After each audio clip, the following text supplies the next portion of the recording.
একটি মর্মান্তিক দুর্ঘটনা।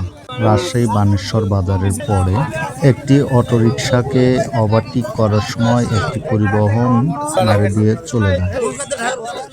স্পটে সম্ভবত বরেন্দ্র বিশ্ববিদ্যালয়ের একজন ছাত্র ডেড হয়। দেখুন, দুর্ঘটনাটা ঘটছে একটা টার্নিং পয়েন্টে, অর্থাৎ একটা বাঁক।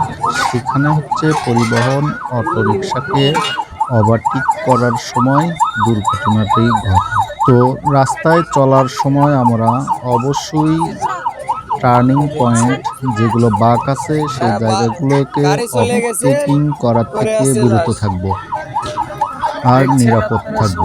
আর একটি বিষয় সবার জন্যই সতর্কতা, অটোরিকশা কিন্তু মহাসড়কে ওঠা নিষিদ্ধ, তারপরেও তারা ওঠে। আপনারা কেউ অটোরিকশায় যাত্রী হয়ে মহাসড়কে উঠবেন না। সবাই সড়কে থাকা ট্রাফিক চেইনের নির্দেশনা এবং ট্রাফিক আইন মেনে চলুন। অনাকাঙ্ক্ষিত দুর্ঘটনা এড়িয়ে নিরাপদে বাড়ি ফিরুন।